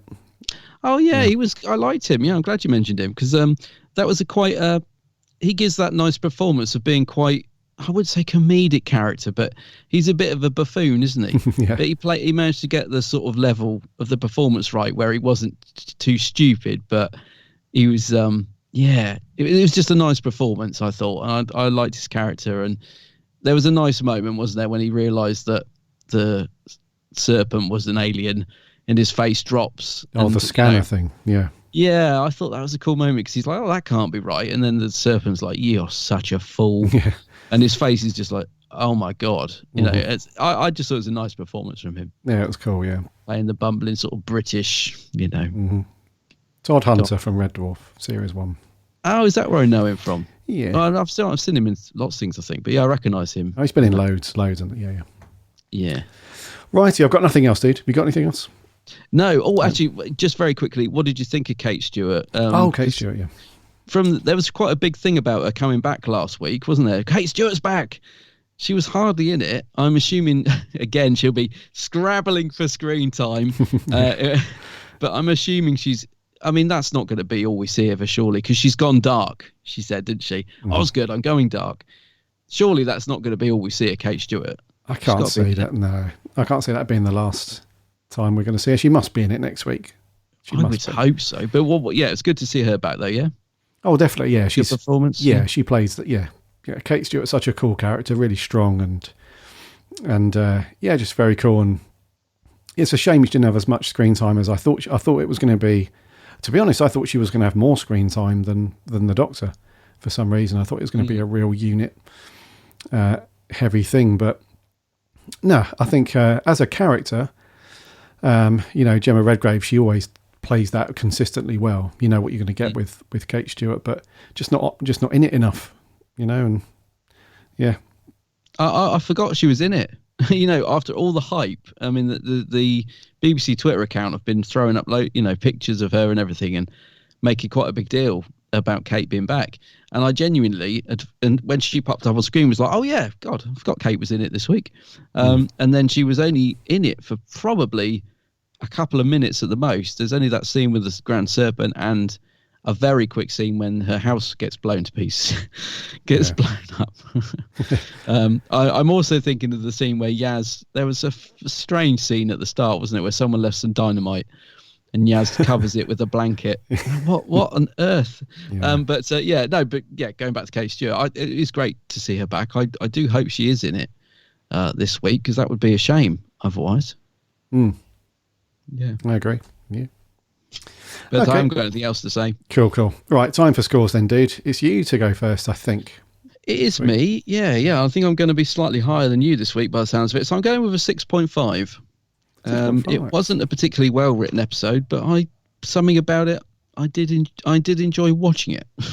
Okay. But it wasn't great, but it was all right. Yeah, 6.5. Okay, cool, dude. I am going to give this a 4 out of 10. Oh, you've gone up to a 4 because you were on a 3. What upped your score? Up my score was just thinking about just some of the visual design stuff that we spoke about, and just how gorgeous some of the episode looked, and and you can't deny. And also, it's there were a couple of little scenes that were okay. But the main part is, the reason why my score is so low is because the whole episode feels like a bunch of deleted scenes that they've cobbled together, and this is a special features thing on the Blu-ray. It's like, here's an episode we cobbled together of all of the deleted scenes and stuff that we didn't actually use in the series, but it's a nice filler that explains some of the cool stuff that we actually did. It feels like that to me. There was one scene that was quite unintentionally funny, very cringy. It was when there's a scene where there's sort of Yaz, Dan, and Jericho. It's like a montage of them looking through maps and shaking their head. That was so tacky. Come on. Yeah. I would have deleted that scene and kept it deleted. That was so 1990s tacky. Yeah, I was fully expecting. Quite believe it. I was fully expecting to see a map with like little red dots appearing. Yeah, they did do it, didn't they? Oh, did they? They did that when they went to the Great Wall of China. Oh yeah, they did. Yeah, they did it. Oh, they went there. Oh, they went there. That was total cringe. Just one last thing, actually, one very last thing. Did you find the hermit scene funny? Because I did. A lot of people thought it was awful. I really liked the hermit scene. Oh mate, No, I liked it because it was intentionally funny. I found it funny, but it needed it. Yeah. But it's just completely out of place and random. I mean, I know. Maybe that's a benefit to the episode. I'm not sure. But he was funny, wasn't he? Though. But what He's a like, time! I'm though. joking again. It was bad, but I still thought it was funny. But what a time though to include that in the episode. I mean, that's again one of those things where, you know, if the Doctor was trapped as an angel for more of the episode, they could have explored that a bit more. We could have found out a bit more about that dude and why he needed Carvanista, or just the dog, as he put it, you know, come back with your dog sort of thing. Find your dog, yeah. That was, again, so... Yeah, how are they going to explain that one? Where's he going to come back up next week? How's Carvanista going to time travel back and see them and visit that dude? And I don't know, dude. I don't know. So many questions. And another big question, why did they decide to advertise Class after this week? Go on, don't forget, Class is still available on BBC iPlayer. I'm like, Class? Dragging that old thing up again. God, dearie me. Like, you know, you're starting to just get a little bit of credibility back. Don't go and ruin it all. Yeah. That's a bit of a weird one, isn't it? They never do that. Was that a mistake? Yeah, they never say... Go and watch Class. Well, they do obviously advertise cool things that are currently on iPlayer that you can go and watch, but they never go back to the old stuff, really, and especially something like Class that's like a bit of a flash in the pan. Unless you're a Doctor Who fan, you wouldn't really know. It's a bit strange. Yeah, I'd forgotten all about it. Yeah, I was like, oh my God, Class. Yeah. Lots of questions. Not many answers. Of questions, yeah. Maybe it's coming up to that time of year where they start to sell their shows internationally again, and they need a little spike in the viewing ratings. They can sell Class for a few beans. And doubt it. There we go. So, all right then. So not great on this one for me, dude. A little bit better for you, but 4 from me, 6.5 from him. Then let's see what our listeners think. So we're going to go to the... I don't know if this is an indication of where the series has gone, but we've come right down on the amount of people who are taking time to do audio reviews. So this week, then, let's hear from Joe Turner, Martin Arnold, Toby Coleman, and Neil Campbell. So, one episode to go to the series finale. I must say that I've been impressed so far, though I do think it's gone very much set up, standalone, set up, standalone, set up. So, hopefully next week's is good. The plotline with Carvanista and Bell and Vinda, it was there, though we had some good moments with Carvanista. Dan, Yaz and Jericho had some brilliant moments, and I like how Yaz is taking control, and especially that moment where she was speaking to the hologram doctor and they knew what they were going to say to each other. That was nice. Who'd have thought that we'd have seen Tecteun yet, and she's trying to destroy the universe because of the Doctor. Her bargaining with the Doctor was good. Still think the Unit looked and sounded a bit off, but I think that's just me. And Unit being back. Oh, that was so nice with the references to the war machines, and even included a line of classic Brigadier dialogue. I also must admit that snake creature really did creep me out. I don't know why. But Kate Stewart being back, I thought they were going to kill her off at one point. But no, Kate Stewart being back and on top of things, and I can't wait to see more of her next week. So, until next time, Allons-y. Alright guys, how's it going? I've said it before, the Timeless Child arc is the worst plotline in Doctor Who history. And I know it's not a case of life and death, because at the end of the day it's a TV show, but it's just got so disappointing now that I don't even think Russell T Davies is going to be able to save it. Honestly, I think Doctor Who is on a negative spiral now. The fact that they've ripped out 60 years of canon. Like, I don't understand why they made such a big deal about Jodie Whittaker being the first female Doctor when she's now not the first female Doctor. And I've no doubt that Jo Martin will show up next week, and she's very good.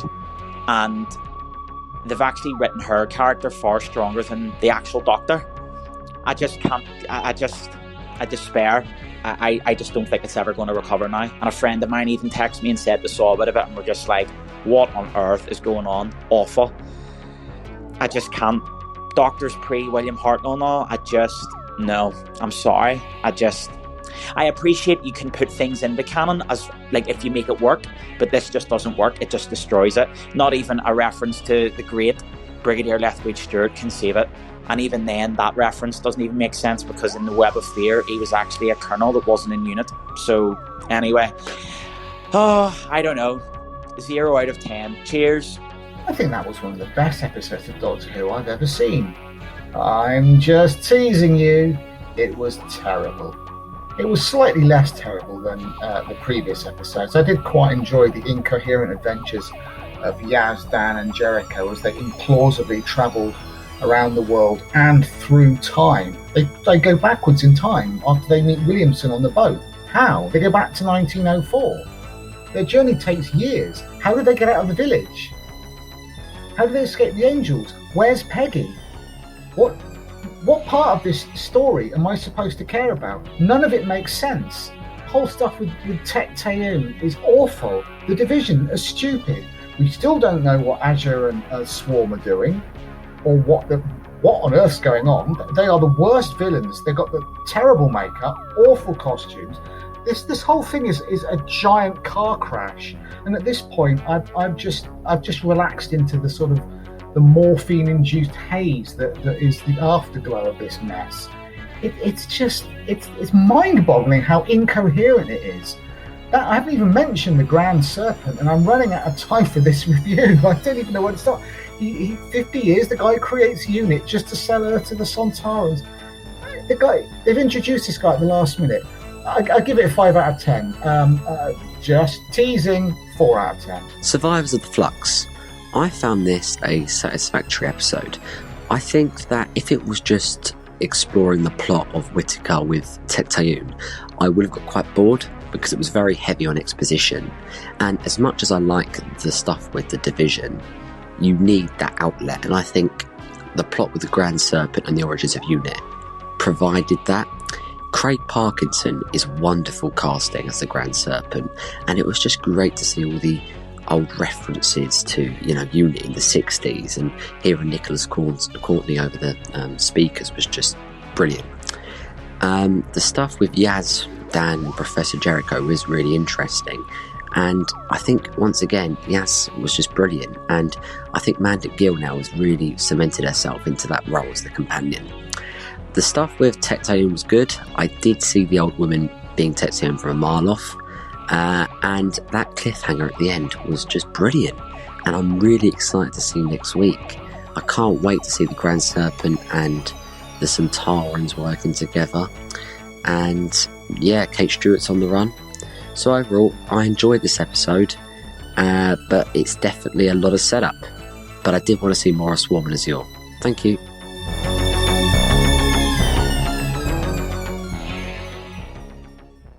Yeah, it's not sounding good. No, for the most part, there was a couple of people not minding this one, but yeah, Martin's still on the old. He's not happy. No, and I'll tell you what, I've listened to a couple of reaction podcasts, and the Doctor Who show being one of them, and I also love the Lost on Gallifrey podcast guys. They absolutely hated it this week. They destroyed it, and I was like, my God, I was really shocked at their reaction. Yeah, it's another episode, isn't it? It's just such a mixed bag. Yes, yeah. What do you lot think over on the socials then? Over on Twitter, Doctor Who Home says, best episode of the series! ! Yeah. Since episode 1, I'd found myself falling back into how I felt during series 11 and 12, but this fixed all my problems. Wow. The separate narratives felt right. Jodie was written well. Chibnall actually did something with his ideas, ambitious and exciting. 8 out of 10. Wowzers, okay. Courier of Who says this was a little manic, a little rush, but it was enjoyable. A solid 7. Jordan Shortman, one of our writers, said... Oh, yeah. He said, well, it's certainly a lot. I liked it overall, though I felt it was very manic. Learning more about the Doctor's origins isn't bothering me, but it was Yaz, Dan and Jericho scenes I enjoyed the most. Kate Stewart owned the episode, though. Really looking forward to next week.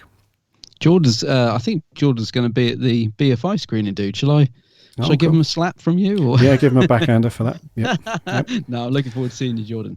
Zombie Who says, I was enjoying Flux as a fun Doctor Who adventure, and it had lots of promise, but I am disappointed that the Timeless Child stuff, I don't like it. It has been pushed to the forefront and the Flux story almost on the back seat. 4 out of 10. Oh, yeah. The 51st Doctor, very cool name, says, I thought this episode was pretty poor. Far too many plot threads, humour that felt flat. Flux started off well, but apart from the Angels episode, has gone downhill fast. Can't wait for Chibnall to bugger off. The writing is just all over the place. 5 out of 10. Dear, oh dear. Chippy T. Well, I'm loving it all, and I think Jodie has been superb. Sounds like Moss from the IT crowd, and I'm loving it. Timeless child stuff is an opportunity, not heresy. The Radio-Free Scaro guys made a good point, saying some content has been squashed, squeezed, and rushed because of COVID. I wish people would stop moaning. Enjoy 8.5. Okie dokie. Well, I'm sorry, Chippy T. I've moaned a lot on this one. Yeah. Actually, no, I'm not sorry. Chippy T, we disagree, but that's cool. That's all good. Davros 1736 says a bit of a mess, which has no chance of being wrapped up successfully next week. The main plot is the least interesting point. Very odd. 5 out of 10. Oh. Marco Bricks UK says, mentioned to Adam, I would give this a 6.5, but really, it's so hard to judge episodes that are bit parts. It's like trying to rate a book you've only read half of. We are so used to having stories over 1, maybe 2. P.S. I want Swarm and Azure to eradicate the trinket. Oh, yeah, okay. Yeah. And lastly on Twitter, Sarah Louise, a running Whovian, says, this episode held my attention throughout, but I think that had more to do with the fitting backwards and forwards between times and locations. Often not making much sense, rather than me enjoying it. It was good to get confirmation referencing Tectune, and of course, great to see Unit. 6 out of 10. Cool, thanks, Sarah. Thanks, Sarah. Over on Facebook, Charlie Turner says, what a mess. What a complete mess. Did I mention that this part of the story is a mess? Nice to see Kate Stewart back there. Joseph Howarth, I'm going to try my best to be patient with this one. Obviously, the virus had something to do with what happened behind the scenes, and they needed to change things around, but it definitely feels like several different episodes were lumped together. And goes on to give it a 2 out of 10. Oh, my word. Yeah, you have to read the full review on Facebook. Joseph's not happy. Not happy. One of our other writers, Harry, says, what the heck has happened? This was bad in my opinion. Shame because it started off so well. Daniel Hickey says, been really enjoying it all so far, but afraid to say. I'm just going to tie this while I'm... Hold on, let me start again. Been really enjoying it all so far, but afraid they are going to just tie this whole thing up in the last 5 minutes of the next episode. Hoping some spills over to the specials, but all in all, very enjoyable. Okay. Cool. I think you're right there, Dan. I think next week it's all going to be fluff, and then the final 5 minutes, Dan's going to fall on that reset button. It's all going to be tied up. Yep. Mark Hugill says, Kevin McNally was great. Shame he's in the mess of an episode, which is trying to get too many ideas into a small space again. The previous cliffhanger of the Doctor becoming an angel lost its impact very quickly. Is she still an angel in our universe? I have no idea. The unit timeline gets more confused too. Absolute drivel, 2 out of 10. Sorry, I do like that word. Drivel. And Leslie Shergold lastly says, another good one. Lovely to see more of Kevin McNally in Raiders of the Lost Flux. I see a big Finish box set in the future for those 3. Oh, yeah, it'd be good on Big Finish, yeah. 9 good ones in a row after a series and a half of absolute dross. If only Chibbers had taken the Broadchurch approach and linked the stories at the very beginning of Series 11. Gives it a 7.5. And that's the other thing to consider, dude, is that we're all saying the Flux is destroying the universe and all that sort of stuff. Because we're now in this multiverse thing, which Tectune explicitly says, she says, think of it as like a multiverse, blah, blah, blah. Yeah. This could all be happening in another universe, dude. Oh, my word. This could be, it could just be like, yeah, fine, shut that universe down, whatever. And then we just cut back to Earth and everything's cool and like, oh, I thought you destroyed it. Yeah, no, don't pay attention to that. Yeah, that was the other universe. Don't worry about them. Exactly, because if you remember at the end of episode 1, was it? Where the Doctor gets zapped by the Flux. Yeah. Who knows where they ended up? They could have zapped him to just a whole other universe. And don't worry, everything you know and love about all the rest of Doctor Who is safe in this universe over here. It's all good. My brain hurts. Yeah. Anyway, thank you very much, guys, for taking the time to give us your reviews. Real mixed bag, this one, dude. Really divisive, this one. We had a 2 out of 10, the lowest, up to a 9 out of 10. So take from that what you will. Yeah, indeed. Next week then, dude. Go on, Em. Well, this is it, isn't it? It's make or break. This is it. This is it. Will the wheels come off the cart? Will it collapse under its own weight, or will it make it to the finishing line? We don't know. But so it's called the Vanquishers. Vanquishers, yeah. The Vanquishers, yeah. Just carefully say that after you do. The Vanquishers. Oh, dude, yeah. So, so an hour long to try and wrap up all this stuff. Should be interesting, but there we go. I think we'll wrap there, dude, for 334. Alrighty.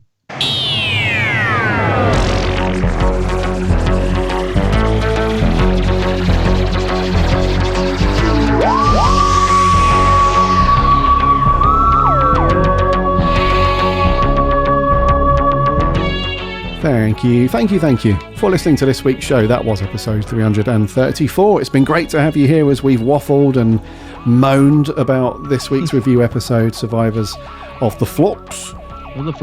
Yeah, that was a 4 from me, 6.5 from Adam. So, yeah, here's hoping then at the finale. Doctor Who finales are usually pretty sweet. So we'll see. We'll see what happens. But this is Chibbers after all, but there we go. So next week, look out for our request on the socials to give us your thoughts and reviews. That will go out as usual on Monday for the finale. So we'd love to have your thoughts on that next episode. So look out for that. In the meantime, remember to follow the podcast in whatever podcast app you're listening on, so you don't miss a show when they land every Friday. We're on the socials too, Instagram, Twitter and Facebook. There are links to those on the website, which is bigblueboxpodcast.co.uk. Come and give us a like and a follow. We'll chat Doctor Who throughout the week. And on the website, you can read all of the articles and reviews from the writing team to do that. And we have a free Discord server. So sign up to that and chat more Doctor Who with a really cool community of Who fans over on the Discord server. And remember to check out Adam's channel over on YouTube. The calendar video is coming up soon. So go and check out The Geek's Handbag. The Geek's Handbag, yes. On all the socials as well, nattering away to the early hours of the morning. Believe me, he's not lying. No. When he says that. Yep. Right, so that has been 334. Come back next week for 335 when we wrap this whole thing up. And we'll look forward to seeing you then. So until then, stay safe and stay healthy.